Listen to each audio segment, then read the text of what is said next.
salário do segurado que ganha acima do salário mínimo aumentar, sua contribuição previdenciária também aumentará, até o limite do teto previdenciário. Dessa forma, o valor dos benefícios previdenciários a que ele tem direito também pode aumentar, já que o cálculo desses benefícios leva em consideração o valor das contribuições previdenciárias realizadas ao longo do tempo de contribuição. O cônjuge pode receber a pensão por morte se o segurado falecido estava recebendo aposentadoria ou havia cumprido os requisitos para obtê-la na data do óbito, ou ainda se o óbito decorreu de acidente de qualquer natureza ou de doença profissional ou do trabalho. Além disso, para que o cônjuge tenha direito à pensão, é necessário que ele seja dependente econômico do segurado falecido. Nesse caso, a dependência econômica é presumida para o cônjuge casado ou em união estável há mais de 2 anos antes do óbito do segurado, exceto se comprovada a separação de fato. Se o cônjuge não se enquadra nos requisitos mencionados acima, ele ainda pode ter direito a uma pensão por morte, mas nesse caso é necessário comprovar a dependência econômica. A depender da situação, outros dependentes, como filhos menores de 21 anos ou inválidos, pais ou irmãos que comprovem dependência econômica, também podem ter direito à pensão por morte. Para a aposentadoria por idade, a idade mínima exigida é de 65 anos para homens e 62 anos para mulheres. Entretanto, a Lei nº 13.183/2015 estabeleceu uma regra de transição para mulheres que permite a aposentadoria por idade com idade mínima progressiva, começando com 60 anos em 2019 e aumentando 6 meses a cada ano, até alcançar os 62 anos em 2023. Já para a aposentadoria por tempo de contribuição, não há uma idade mínima exigida. Nesse caso, é necessário ter o tempo de contribuição exigido pela lei, que atualmente é de 35 anos para homens e 30 anos para mulheres. Entretanto, com a reforma da Previdência a partir de novembro de 2019, foi instituída uma idade mínima para a aposentadoria por tempo de contribuição, que é de 62 anos para mulheres e 65 anos para homens, além do tempo de contribuição mínimo exigido.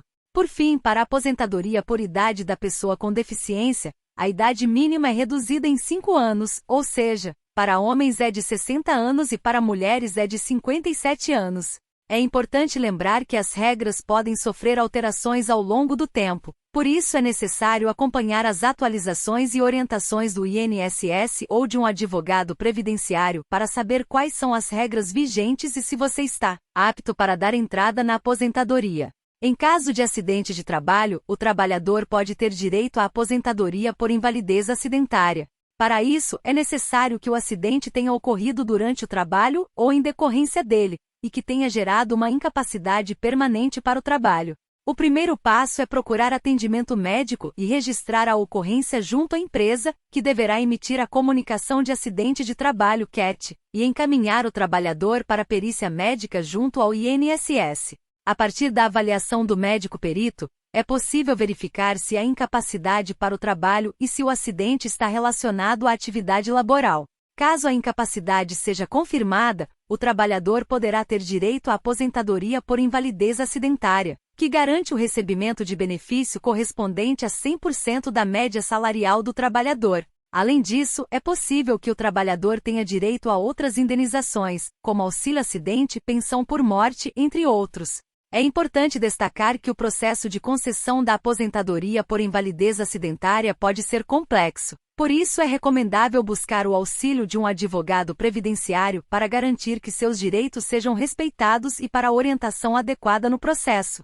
O segurado que ficou afastado por 10 anos não tem direito automaticamente à aposentadoria. Para ter direito a qualquer tipo de aposentadoria, é necessário preencher os requisitos previstos em lei, como idade mínima, tempo de contribuição e/ou carência. No caso específico de aposentadoria por invalidez, o segurado precisa comprovar que está incapacitado para o trabalho de forma permanente e que essa incapacidade decorre de doença ou acidente. Caso a incapacidade tenha ocorrido durante o período de afastamento, é possível que o tempo de afastamento seja considerado para fins de carência, mas isso depende do caso concreto e das circunstâncias específicas do segurado. De qualquer forma, o segurado que ficou afastado por 10 anos deve procurar o INSS e verificar se preenche os requisitos para algum tipo de aposentadoria. Se não preencher, pode ser necessário trabalhar por mais algum tempo para completar o tempo de contribuição necessário para se aposentar. Em caso de dúvidas ou dificuldades, é recomendável buscar o auxílio de um advogado previdenciário para a orientação adequada. Em geral, o tempo de afastamento por motivo de saúde não conta como tempo de contribuição para fins de aposentadoria, a não ser que haja previsão legal específica nesse sentido. No entanto, em alguns casos, pode ser possível que o período de afastamento seja contabilizado como tempo de carência para a concessão de benefícios previdenciários, como aposentadoria por invalidez, auxílio-doença ou pensão por morte. Procure um advogado previdenciário para dar entrada no seu processo de revisão da vida toda. Lute pelos seus direitos. Se inscrever no canal INSS Notícias 1 Minuto. Ajude-me a te ajudar, a te manter informado. Obrigado.